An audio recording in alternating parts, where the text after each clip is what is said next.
Pessoal, tudo bem? Professor Felipe aqui. Nossa quinta aula de Geografia, nós vamos focar nos agentes endógenos e exógenos e também vamos falar das estruturas geológicas do planeta Terra. Eu quero pedir que vocês, meus alunos da terceira série, formandos esse ano, que aproveitem esse momento, tá? Estudem de fato, a terceira etapa do PAS está aí, nós vamos ter também o Enem. Vamos aproveitar esse momento para conseguir tirar maior proveito dessa situação. Os professores estão trabalhando muito, ok?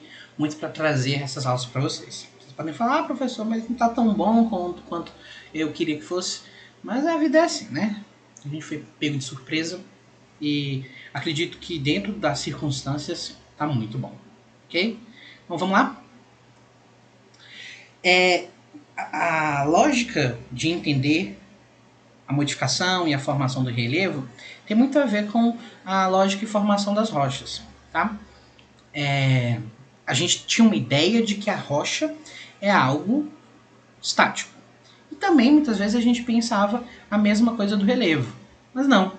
O relevo ele também está sofrendo uma modificação constante. Nós temos os agentes endógenos e os agentes exógenos que têm como função ou dar origem ou modificar, modelar o relevo pela ação de diferentes agentes, beleza?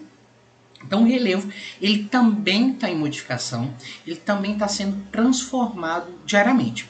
A gente não é capaz de perceber porque no tempo geológico, não é? Nós estamos aqui muito recentemente.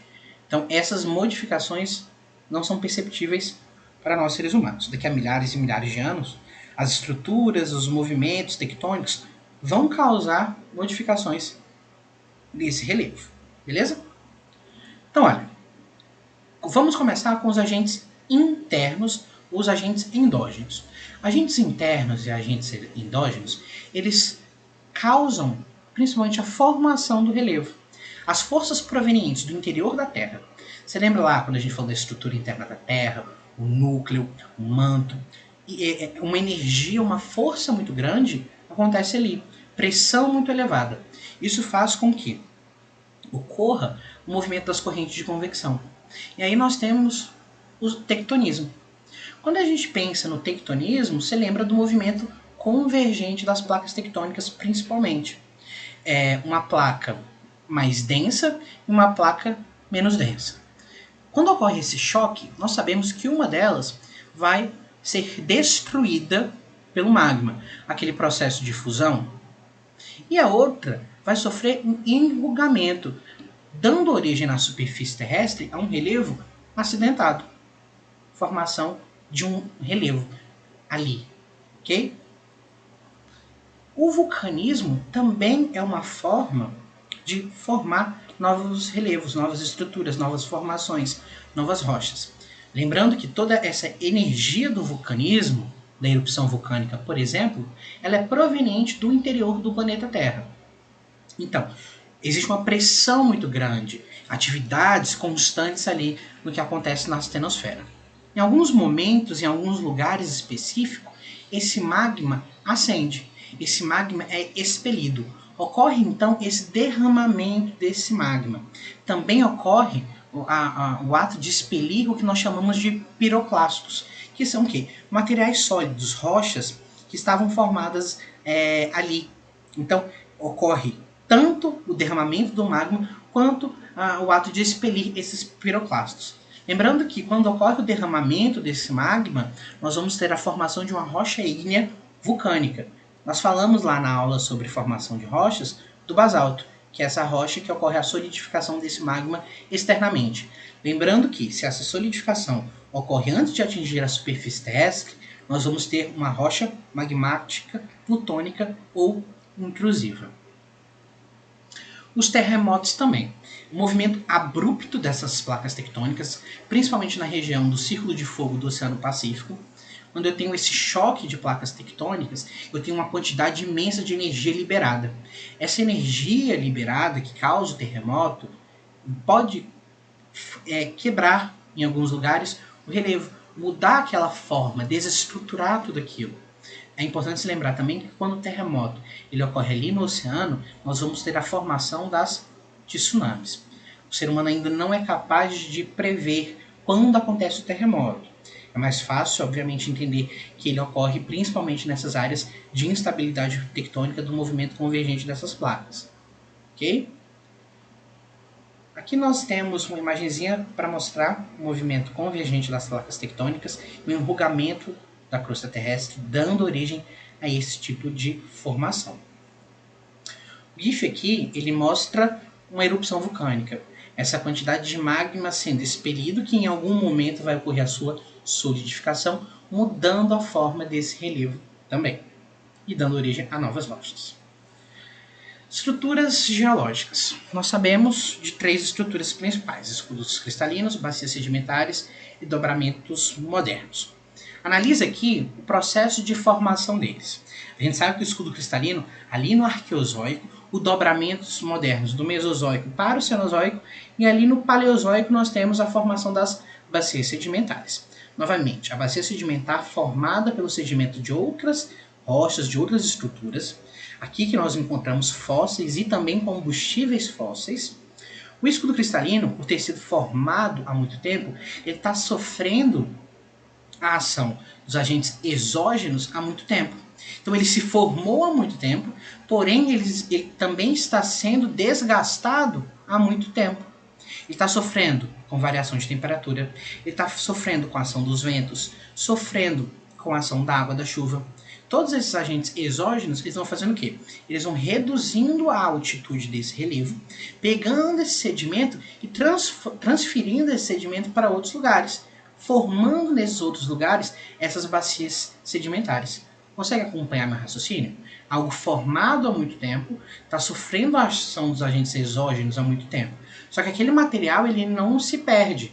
Ele vai ser o quê? Ele vai ser transportado para outro lugar, vai ocorrer um acúmulo desses sedimentos, milhares e milhares de anos isso, ok? Então, imagina que isso aqui era bem alto. Ocorreu processo de intemperismo. E sedimento é transferido para essa região aqui. Surgimento de matéria orgânica, com o passar do tempo, mais processo de transporte desse sedimento, e depois ocorre essa compactação, dando origem a essa bacia sedimentar. Toda aquela matéria orgânica que estava aqui se transformou agora em quê? Em combustíveis fósseis, por exemplo, e é onde os paleontólogos vão encontrar os fósseis.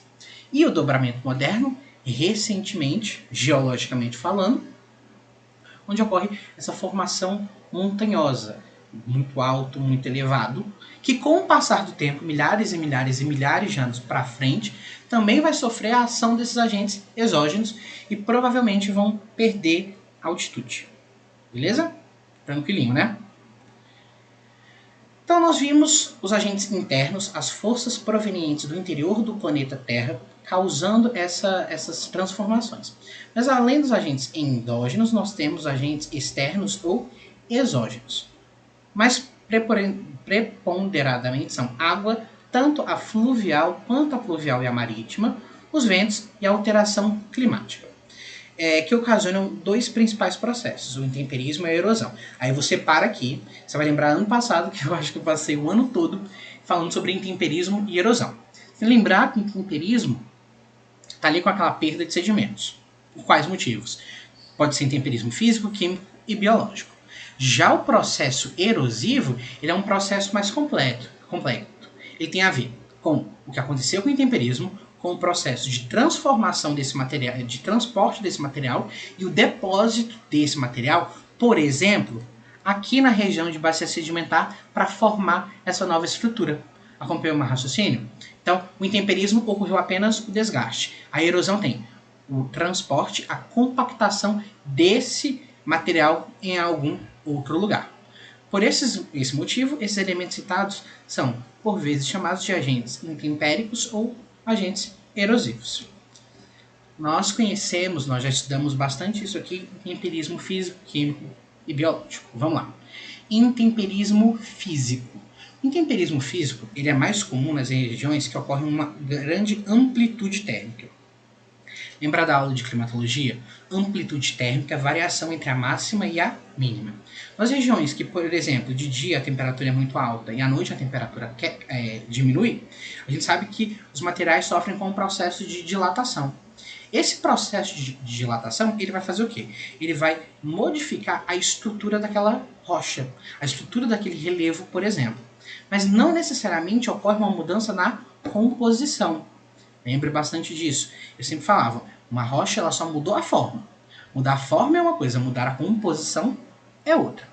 Já o intemperismo químico, ele tem o quê? Ele tem a ver com uma mudança na composição. O intemperismo químico é mais comum em áreas com grande quantidade de água. Chuva, principalmente, mas águas, por exemplo, fluviais também vão causar esse intemperismo. A ação da água, ela vai retirar algum material daquela estrutura de relevo ou daquela rocha. Então, esse relevo, essa rocha, ela perde algum material. Então, por exemplo, uma rocha é composta de quartzo ou feldspato. Eu pego a água age ali e tira o quartzo. Ela fica sendo composta apenas por feldspato. Entende que se eu tirei um material, eu mudei a composição dela? No físico, não. Olha lá, a rocha ela é composta de novo por quartzo e feldspato. Ela se quebra. Ok, ela se fragmentou. Mas ela continua sendo composta por quartzo e feldspato. Formada, estruturada ali. Quebrada, mas a composição é a mesma. No químico, aqui eu estou dando só um exemplo, eu retiro um material e sobra apenas um, por exemplo. Intemperismo biológico, a ideia de vida, seres vivos exercendo sua influência naquele relevo, naquela estrutura. Então, a ação de bactérias, a ação de raízes de árvores pressionando as rochas, pode ocorrer a fragmentação, a quebra de alguma delas. Ok? Temperismo, tá tranquilo. Para casa, então, eu quero que vocês façam... para casa não, né? Desculpa, vocês já estão em casa. Façam as atividades 585 a 587, para depois eu fazer as correções. Espero que tenha sido proveitoso. Lembrem-se, toda vez que tiverem alguma dúvida, pausem, vejam o vídeo novamente e se não conseguirem entender, deixem as dúvidas no comentário que assim que possível eu respondo para vocês. Tá? Um abraço, até a próxima.